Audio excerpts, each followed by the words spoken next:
Salve, berjumpa lagi dengan saya pada Regi hari ini tanggal 7 November 2025. Kembali saudara, saya mau mengajak saudara bersama-sama bersyukur di dalam doa kepada Tuhan Allah kita yang selalu memberkati kita. Dan juga jangan lupa berilah senyuman dan sapaan kepada sesama kita. Kita awali perenungan pagi hari ini dengan tanda kemenangan kita dalam nama Bapa dan Putra dan Roh Kudus. Amin. Cerdik untuk tujuan rohani. Bacaan liturgi hari ini diambil dari Roma 15 ayat 14 sampai dengan 21 dan Injil Lukas 16 ayat 1 sampai dengan 8. Saudara-saudaraku yang terkasih, kejujuran di zaman sekarang ini saudara sangatlah langka saudara. Dalam kehidupan kita penuh dengan kelicikan. Apakah kelicikan dan ketidakjujuran itu dibenarkan? Sang Maha Guru kita Yesus Tuhan sangat jelas tidak menyetujui akan ketidakjujuran seperti yang disampaikannya dalam perumpamaan tentang bendahara yang tidak jujur dalam Injil hari ini. Tetapi mengapa Tuhan Yesus memujinya? Saudara-saudaraku, Yesus memuji akan kecerdikan sang bendahara karena mampu menyadari keberadaan masa depannya saudara. Dan dengan cekatan mengambil tindakan-tindakan nyata. Di sini mau mengajarkan kepada kita untuk memiliki pandangan ke depan atau kecerdikan yang sama, namun saudara-saudara untuk tujuan rohani, bukan hanya kepentingan diri sendiri. Seperti sang bendahara sadar, kalau dia akan dipecat, dia tak ada lagi pekerjaan. Maka dalam hatinya dia berkata, apakah yang harus aku perbuat? Tuanku memecat aku dari jabatanku sebagai bendahara. Mencangkul aku tidak dapat, mengemis aku malu. Lukas 16 ayat 3. Lihat. Bendahara yang tak jujur ini ingin selamat saudara.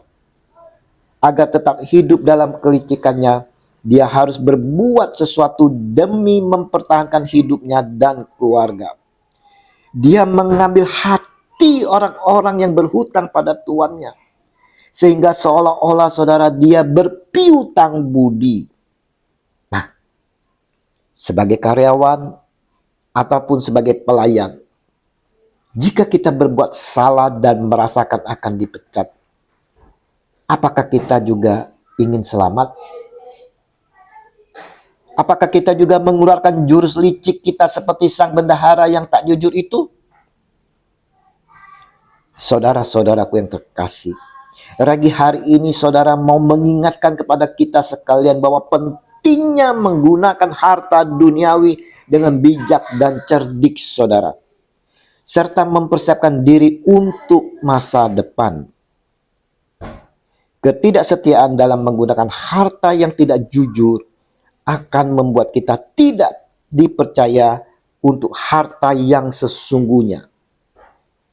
Kesetiaan dalam hal kecil adalah kunci untuk mendapatkan kepercayaan pada hal yang lebih besar. Ingat saudara, harta bukanlah milik kita sepenuhnya, melainkan titipan Tuhan. Maka kita harus mampu saudara mengelola titipan Tuhan dengan bijak dan mampu dikembangkan serta dapat menjadi berkat bagi orang lain.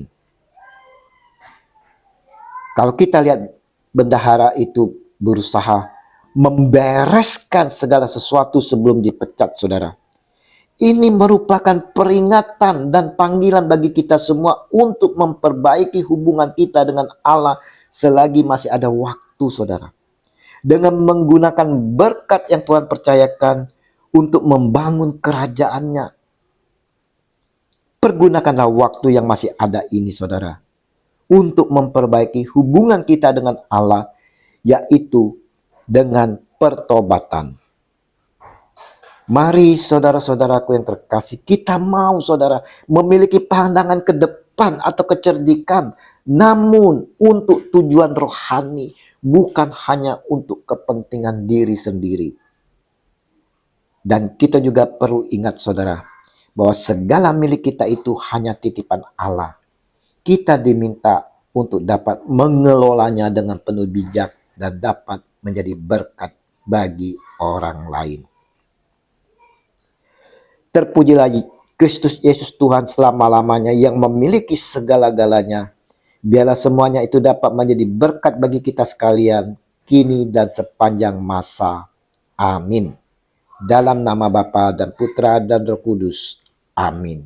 Shalom Aleichem.